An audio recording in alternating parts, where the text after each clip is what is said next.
Bonjour à tous, c'est le Killer qui vous parle pour une nouvelle review vidéo, aujourd'hui consacrée à un ensemble de jeux Lego Legends of Shima sorti en 2014. Il s'agit de la référence 70130, le Sparatus Spider Stalker, ou en français le tank araignée de Sparatus. Ça coûte 24,99 € et ça contient 292 pièces, et surtout ça ressemble à ça, ou tout du moins la boîte ressemble à ça.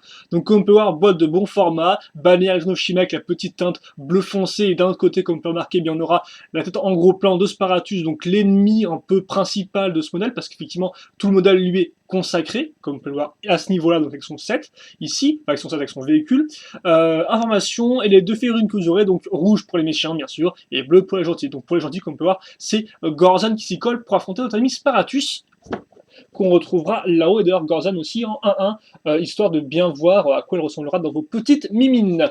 À l'arrière, vous avez trois images, donc qui montrent un peu comment jouer avec le modèle, bien sûr ça, on le verra ensemble dans la vidéo.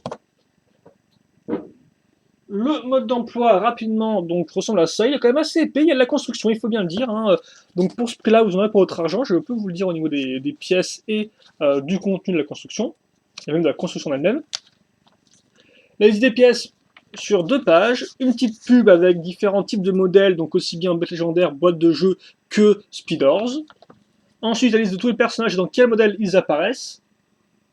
Et d'ailleurs, ça inclut même les modèles spécial édition. Donc, par exemple, la Vertus, on a la référence de sa base, alors qu'effectivement, si on tourne, la base n'apparaît pas dans les modèles présentés ici. Tout comme d'ailleurs la caverne de la grotte de Spilnin, qui sont des modèles un peu plus difficiles à trouver en magasin. Je ne sais pas si on voit bien ou pas ce que je montre là comme ceci. Une pub pour le site, une pub pour donc, enfin, scanner pour regarder je ne sais quoi, sûrement une petite bande-annonce de la série ou un truc qui est lié au 7, même si je pense que c'est une bande-annonce de la série. Et ensuite, donc, une pub pour le parc Legoland, et plus particulièrement une attraction en 4D, donc carrément en 4D pour Shima. Voilà. Donc, bah écoutez, on va commencer la vidéo, hein, on n'a rien de plus à dire. Et on va commencer avec nos figurines, et on va commencer avec Gorzan qui est à faire. Donc, Gorzan qui nous fait son retour, hein. Je vous rappelle l'histoire, trois méchantes tribus qui ont enlevé les bêtes légendaires, une sélection de gentilles tribus va se les battre, donc on retrouvera Laval, Eris, tout ça, etc. Et Dante, eh bien, pour représenter les gorilles, j'y arriver, on a Gorzan. Et donc Gorzan, comme ce personnage, nous revient avec eh bien, son armure grise et argentée, hein, voilà, petite jambe différente avec un peu plus de détails comme vous pouvez le voir, voilà, hop là un peu de poussière aussi qu'on va enlever délicatement, mais pas trop discrètement. L'arrière donc vous montrera, ah bah par contre effectivement c'est sympathique si tu changes de focus toutes les 5 secondes mon petit chou, faut laisser le focus bien comme il faut, voilà comme ceci. Donc voilà le petit symbole, hop là, puis on casera l'armure sur la seconde version de l'armure Shima. La tête est la même que celle de la version 2013. Donc voilà, avec deux expressions. Puis la tête en elle-même à ce niveau-là. Et donc on a notre Gorzan 2014 qui est complet. Gorzan 2014 qui n'est pas une figurine exclusive à cette là, on peut la retrouver effectivement en Speeders. Donc c'est pas la façon la moins chère de la voir. Et enfin son arme qui elle par contre est un peu exclusive à ce modèle-là, c'est le canon punching ball, je sais pas trop. En tout cas, vous avez un combo avec un point, comme vous pouvez le voir, ainsi que des bananes sur les côtés. Donc ça donne plutôt envie, c'est assez rigolote, même si, une fois n'est pas coutume, elle est assez grosse. Hein. En 2014, j'ai l'impression qu'on a quand même pas mal de grosses armes par rapport aux figurines. Donc voilà. Comme on peut remarquer, la pièce ici, tout le monde est adapté avec pile poil un petit manche qui est en dessous, donc c'est vraiment une pièce qui a été moulée pour créer des armes, hein, des accessoires dans le genre, qui requiert l'ajout de pièces ainsi qu'une accroche pour la main. Donc voilà à quoi ressemble notre ami Gorzan. Et ensuite Sparatus. Hop là. Donc une araignée, hein, je vous rappelle, trois nouvelles tribus, araignée, chauve-souris et scorpion. Là, c'est l'araignée qu'on a, et une fois n'est pas coutume, elle est de qualité avec les petits. Ça fait vraiment très sauvage, hein, très sauvageon avec la petite partie comme ça, par exemple, une jupette, non? Ouais, enfin bref, la petite jupette en branche avec les têtes de mort et tout à ce niveau-là, voilà, ça donne pas trop envie, le chien accroché avec la tête de l'araignée. Je vous rappelle que les méchants n'ont pas de double imprimé au niveau de leur face, donc c'est vide à l'arrière. Et vous remarquerez les différentes teintes de couleur marron pour donner plus de détails au dos du personnage. La tête ressemble à ça, donc vous êtes entièrement moulé, hop là, avec les petits yeux en plus sur les côtés, comme ceci, donc, franchement de qualité, hein, aucune couleur ne dépasse, c'est parfaitement bien peint. Et Sparatus vient carrément avec non pas une mais deux armes, donc déjà une lance, donc la lance qui est un peu l'arme primordiale en Shima, hein, qui apparaît beaucoup de fois, ainsi qu'une sorte de sceptre. Donc c'est comme une hache des aigles, sauf qu'à l'arrière vous avez une araignée et à l'avant un tenon couleur vert clair transparent, qui est un peu la couleur des méchants. C'est les gentils, leur couleur c'est le bleu ciel du Shi, les méchants c'est plus du vert clair transparent. Donc voilà pour notre ami Sparatus. Là encore, elle fait une qui rend bien, même c'est pas la plus détaillée de toutes, hein, on peut dire. Elle reste assez simple dans le genre, mais voilà. Et là encore, Sparatus qu'on peut retrouver dans de nombreux sets, donc qui n'est pas. Oui, dans un second set, et même en speeders, donc clair, elle n'est pas si dure que ça à trouver. C'est vraiment une figurine un peu de base, hein, voilà. Un peu comme l'était par exemple les Nox en 2013 qui a passé beaucoup de fois pour les lions. Alors on va commencer, non pas avec le véhicule, mais avec une mini-structure. On avait déjà vu ça avec le plus petit set, le Raptor Zoom Striker. On retrouve ça avec le set de Sparatus. Donc, comme on peut voir, une plaque, des accroches, une toile d'araignée dessus, une araignée rouge dessus et du chi au milieu avec une petite branche pour le tailler sur les côtés. Voilà. Rien de plus à dire là-dessus. Sympathique. Et ça paraît caser chi parce qu'en effet, il me semble pas que les véhicules des méchants aient un endroit pour ranger le chi en lui-même. Donc, il doit fonctionner avec une autre matière, je pense, hein. Voilà. Bref, voilà à quoi ça ressemble. Et vient après, ensuite, notre véhicule araignée. Alors, le véhicule araignée, on peut le diviser grosso modo en trois parties au niveau de sa base. Et on va voir ces trois parties ensemble. Donc, la première que je vous présente, c'est l'avant du véhicule. Alors, l'avant ressemble à ça, c'est la partie cockpit. Donc, comme on peut le voir, on aura pile poil 4 tenons ici en carré pour mettre notre figurine dedans. L'avant, donc, est en fait un sticker tableau de bord assez particulier, mais assez rigolo aussi, avec une espèce de stèle un peu avec différentes inscriptions, voilà. L'avant surtout parce que effectivement, qui dit Shima dit véhicule qui ressemble à des animaux ou là dans ce cas des insectes. Donc forcément pour faire l'araignée, on aura besoin de 4 pièces comme ceci pour faire les yeux. Donc on peut l'enlever ça un peu facilement, comme on peut le voir, enfin facilement. Il faut appuyer bien sûr, bien sûr. Faut pas foirer. Voilà, de base ce que je veux dire c'est que ces pièces-là est plus utilisées pour lancer des missiles. Là on s'en sert pour casser nos yeux avec des petites pièces, une fois une circulaire lisse. Puis après, on aura des pièces avec accroche ici, ainsi que là, sous le format brique une fois une plus barre. Et donc sur ces barres-là, on caserait bien nos bras de botte plus des petites pointes au bout qui feront nos espèces de mandibules. Donc là, on a la tête d'araignée qui est finalisée à l'avant. Après, pas grand-chose de plus à dire. Des petites pièces pentues à l'avant pour continuer les détails au niveau de la bouche, comme ça, si vous voulez bien mettre bien caser les mandibules à l'avant comme ceci, voilà. Et puis surtout, notez-le, ce sera intéressant pour la suite, ça, les petites pièces avec la petite boule ici, qui serviront à bloquer, entre guillemets, un mécanisme par la suite, voilà. Après, pour le reste, pas grand-chose de plus à dire, hein. Des pièces lisses ici et là, enfin, là c'est une surface de gris, mais c'est pas trop grave, pour donner une forme à l'ensemble. Donc voilà pour l'avant qui, ma foi, plutôt réussi et qui ressemble véritablement à une araignée, donc c'est déjà ça qui est rempli sur le contrat. On passe ensuite à la seconde partie, même si là je vais vous montrer aussi celle qui est à l'arrière. C'est pas trop grave, c'est parce que j'ai pas pu tout démonter individuellement, comme ceci. Donc, au milieu, comme on peut le voir, on a cette espèce de grosse pièce, qui est en fait une pièce qui combine, enfin qui est là pour caser trois. Alors, on va montrer ça un peu mieux. Voilà, comme on peut le remarquer, on a trois roues dentées, hop là, et pile poil devant chacune des roues dentées, eh bien on aura un trou. Donc ici, aussi à l'arrière, aussi de ce côté-là. Donc qui nous permettront de casser donc des barres pour faire tourner les roues dentées.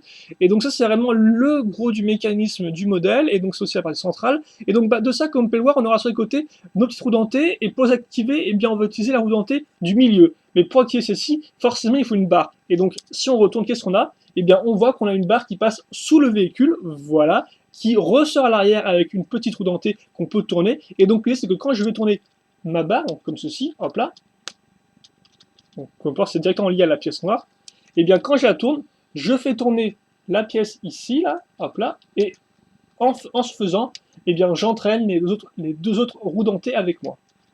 Voilà. Rien de très compliqué, hein. Faut juste comprendre comment tout fonctionne et comment c'est casé. Une fois qu'on a ça, on va pouvoir parler rapidement, je pense, de la partie... Quoi qu'attendez, je pense déjà qu'on va pouvoir commencer au final à assembler le véhicule parce qu'effectivement maintenant je n'ai plus besoin de vous montrer cette partie-là. Donc on va caser ça comme ceci. Alors attendez, hop là, faut que je... Voilà.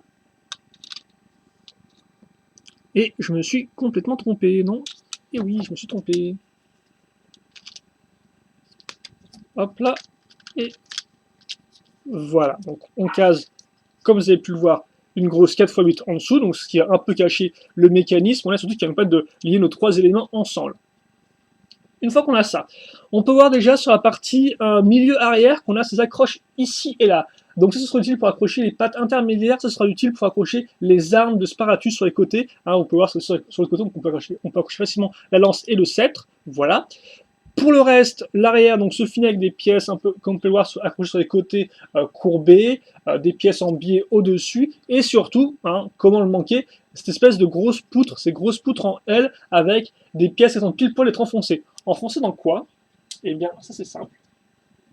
Enfoncées là-dedans, dans ce trou-là, qu'on peut voir sur les pièces carlingues. Et donc, à part les pièces carlingues, qu'est-ce qu'on a là? On a donc un bloc de pièces, là encore avec des pièces courbées pentues, et surtout on a ces pièces-là, donc les mêmes utilisées pour accrocher les yeux de notre araignée à l'avant. Donc on a une à l'arrière et une à l'avant. À l'arrière, comme vous pouvez le voir, on a casé une barre de 4 plus stop. Donc forcément, comme il y a un stop, on ne peut pas la faire tomber dans ce côté-là. Et aussi, comme la barre n'est pas, enfin l'espace ici est plus petit que la barre, et eh bien ça fait que la barre va aussi se bloquer à l'avant. En clair, elle ne peut pas tomber. Donc déjà, on a cette barre là qui est bloquée. Et donc ça sert à quoi ça? Et eh bien ça sert à caser nos petits missiles, comme ceci. Alors vous pourrez marquer la pièce coupole avec imprimé étoile d'araignée, ce qui est plutôt cool, donc c'est pas un sticker. On met ça ici, et donc forcément quand je mets ça ici, eh bien je vais bloquer ma barre, mais l'idée n'est pas de la bloquer, l'idée en fait est plutôt de la mettre contre pour pouvoir la lancer. Comme ceci, voilà. Et voilà pour le second mécanisme du modèle. Au final, on pourra lancer des petits missiles grâce à ce système de barre plus stop qui forcément pousse avec lui, qui la barre entraîne quand on la pousse, elle entraîne le missile donc elle le lance. Petit sticker au pluriel à ce niveau-là, un peu endommagé donc qui rend toujours aussi bien. Hop là. Et ça, eh bien on n'a plus après qu'à le mettre ici. Donc, on centre et voilà. Et donc, comme vous pouvez le voir, je peux en rebouger ça, si je le souhaite, ici. Maintenant, on approche de la fin, on va caser déjà une pièce pour cacher tout ça, parce qu'on ne voit pas les mécanismes, nous. Donc simplement, comme vous pouvez le voir, hein, des pièces un peu moteur, des pièces pentues en biais, des pièces lisses avec sticker, tout ça on case ici. Voilà. Et donc après, on arrive à la partie intéressante, c'est ça. Déjà, on pourra marquer la présence de cette pièce-là, la 2x2 plus trou ici, et donc en dessous, comme je disais, les deux trous circulaires qu'on a là. Alors c'est assez simple, comment ça fonctionne? On va d'abord caser ces pattes intermédiaires-là. On va marquer la présence d'une barre de deux, enfin une barre de deux circulaires ici, raccrocher une pièce avec trois accroches cruciformes, et sur cette accroche cruciforme-là, on aura eh bien, on a à côté la partie rouge, bien sûr, mais surtout les pattes. Donc les pattes de l'araignée sont faites toutes un peu différemment, mais aussi ont des similarités. Par exemple, elles auront toutes des pièces d'interconnexion en angle. Donc par exemple là, angle de 4, angle de 5, si je ne dis pas de bêtises, etc. Elles auront toutes une espèce de pièce intermédiaire au-dessus ici, comme ceci, et elles auront toutes aussi cette patte-là, donc une pièce Hero Factory. Voilà. Et comme on peut remarquer, les pattes intermédiaires en particulier ont une espèce d'accroche à ce niveau-là, donc qui relie les deux pièces d'interconnexion, ce qui nous permet un peu de solidifier l'ensemble et surtout de cacher un peu la barre grise au profit d'une espèce de grosse pièce noire, voilà, donc qui est un peu mieux pour le schéma de couleur. Donc ça, eh bien, on case dans le trou ici. Et comme vous pouvez le voir, ma pièce à trois accroches a aussi un trou cruciforme qui pointe vers le haut. Et bien devinez quoi, quand j'enfonce au maximum, mon trou cruciforme est pile poil aligné par rapport au trou circulaire. Et maintenant, eh bien, ça veut dire que je n'ai plus qu'à prendre cette patte intermédiaire-là, donc c'est les pattes intermédiaires qui viennent toutes seules. Là encore, vous remarquez, c'est un peu pareil, hein. Pièce intermédiaire, on a la pointe, sauf qu'on a, comme on peut remarquer, une accroche mi-croix, mi-rond, ce qui permet à la patte de se déplacer librement. Ça, on le met ici, donc on l'enfonce dans le trou cruciforme qu'on a là, ce qui fait que ça ne va pas bouger, voilà. Donc là, j'ai ma patte. Donc forcément, comme elles sont différentes au niveau des pièces d'interconnexion, elles ne toucheront pas le sol. Et après, eh bien après, on va quitte à faire enlever ça rapidement, eh bien, je n'ai plus qu'à caser mes pièces là-dedans, donc dans l'articulation, et donc ça ressemble à ça. Donc comme on peut le voir, hein, même principe, pattes d'araignée, mais un peu différente au niveau de la forme, un peu plus longue. Et donc ça, on le met perpendiculairement à cette barre-là, comme vous pouvez le voir. Celle-ci va vers l'avant, donc celle-ci va vers le haut. C'est pour faire marcher le mécanisme. Hop, et enfin, je n'ai plus qu'à, eh bien, mettre cette patte-là ici. Et voilà. Hop là, je les mandibule bien comme il faut à ce niveau, je les referme un peu, et j'ai mon araignée qui est terminée. On va mettre le focus à niveau, comme ceci. Et puis, bah, écoutez, on va faire un petit round, tout simplement. Donc bien évidemment, les pattes intermédiaires, là, c'est à vous de décider où vous les placez, hein, vu qu'elles sont sur rotation. Après, par contre, toutes les autres pattes sont, entre guillemets, bloquées, à part bien sûr les pattes du mécanisme, que je vous montrerai juste après. Alors pour ceux qui se demanderaient, le Sparatus Spider Stalker, ça fait 9 cm de hauteur, 20 de longueur et 20 de largeur. Voilà, donc on a quand même des dimensions qui sont assez respectables, hein, si je mets une figurine à côté. Est-ce qu'il va tomber ou pas lui? Parce que je sens avec ces deux armes qu'il va tomber. Voilà. Comme vous pouvez voir déjà, ce qui aide, c'est qu'elle est assez haute, hein, mais ça je pense qu'on y reviendra. Hop là. Après, pour les mécanismes, bah, c'est simple, hein, on les a déjà vus. Donc bah, bien sûr, le principal c'est celui-là. Je tourne ici et donc je vais, voilà, au final, bouger mes pattes comme ceci. Donc au final, faire des espèces de pointes avec mes pattes. Parce qu'effectivement, vous n'avez pas pu le voir ça par le passé, vu qu'on n'avait rien d'accroché sur nos pièces nos barres de thé, en T. Mais voilà, ça sert à ça, donc je tourne et j'alterne les petits piquets. Après, comme je dis, on peut le tourner si on souhaite. Et puis bien sûr, là on a le missile qu'on peut lancer. Et surtout qu'on peut aussi lever, donc on peut un peu ajuster le tir. Si on veut tirer en haut, on peut. Si on veut tirer bah, dessus, on peut aussi. Mais voilà. Donc comme on peut remarquer, je vous rappelle juste la différence de taille. Soit là c'est le maximum en termes de hauteur, et là c'est le minimum. Donc, on gagne quand même facilement 2-3 cm. Et puis bien sûr, quand on est là, on peut... Ah bah non, ça bloque assez. Ouais, non, ça bloque, hein, mais après là. On peut faire comme ceci ou comme ça. Donc on peut lancer en mode mortier ou en mode tout droit. Ce qui est plutôt cool, je trouve. Moi, ce n'est pas bloqué. Et au final, eh bien, c'est tout pour les mécanismes. Voilà. Donc, moi, je vais mettre Sparatus là-dedans, et puis on va attaquer le bilan, petite affaire.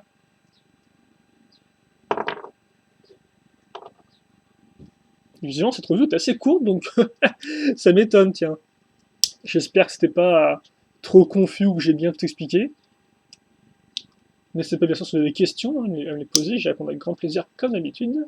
Je prends pas d'avance sur le bilan, enfin sur la conclusion de la vidéo, c'est pas grave. Donc je case mes deux armes sur les accroches, ce qui est toujours utile comme d'habitude. Je mets Sparatus dedans. Et puis voilà. Donc, ce set-là, est-ce que je vous le conseille, moi, à l'achat?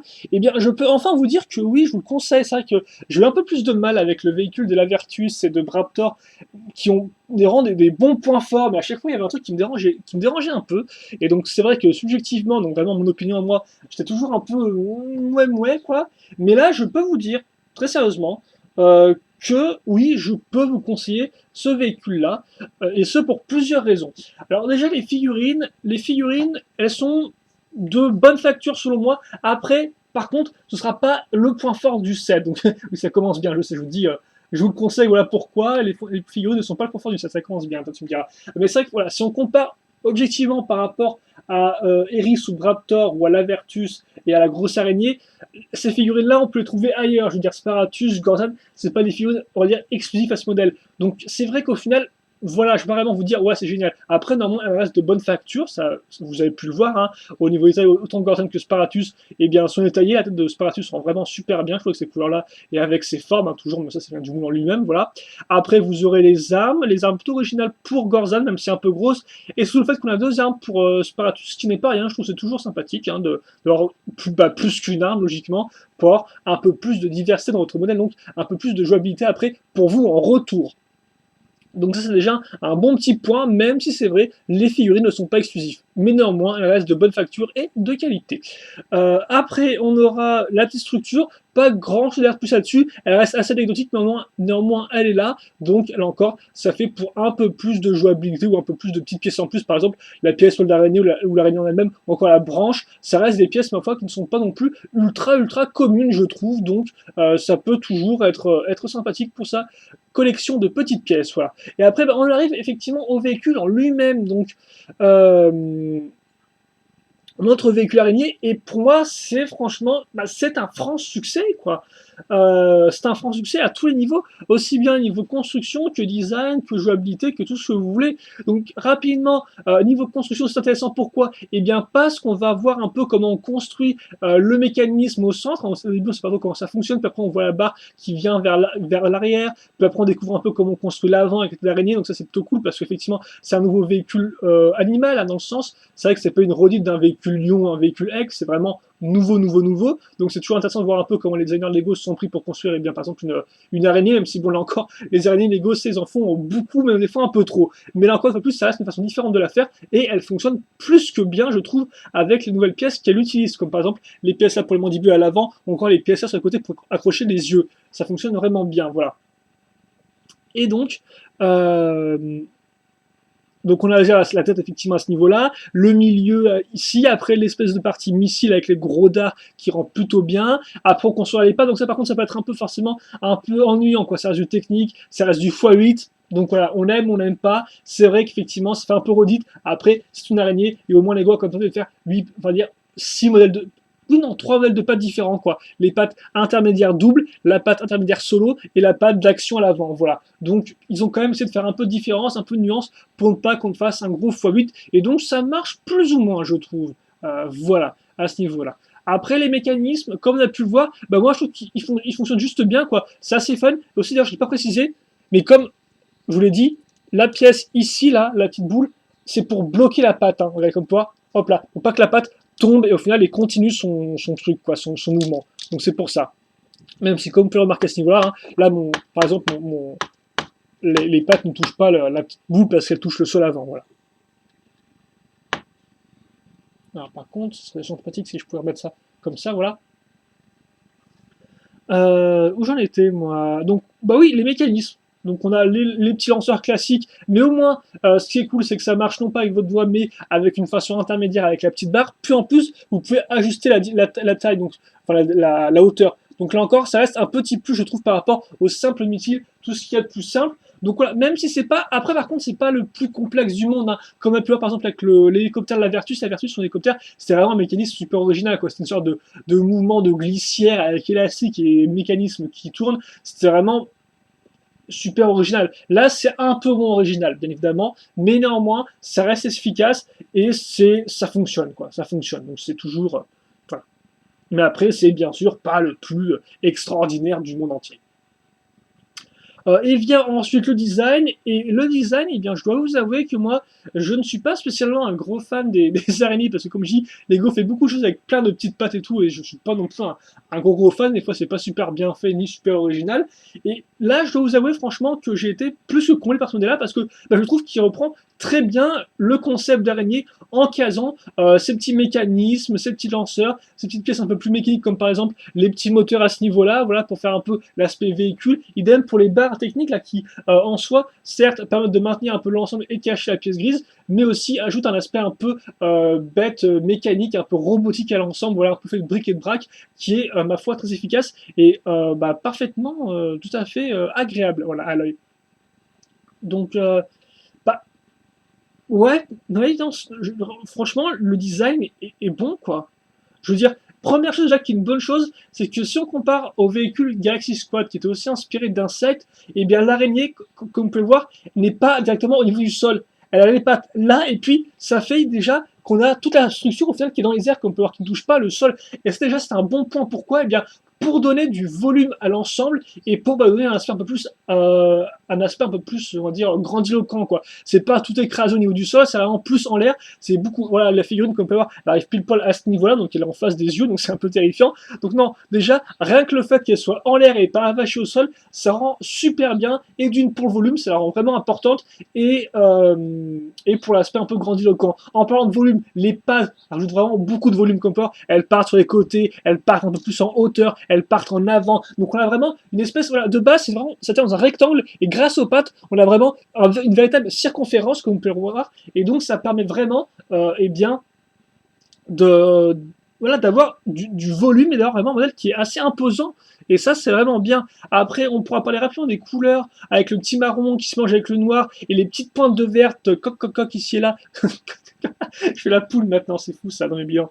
Bref, les petites pointes vertes claires qui permettent donc un petit rappel un peu de fraîcheur avec le vert qu'on retrouve ici à l'avant. Donc franchement, il y a tout ce qu'il faut quoi. Un véhicule assez sombre avec une petite teinte marron et des petites teintes claires qui ressortent, qui donnent ce petit côté un peu acide, un peu piquant à l'ensemble, voilà.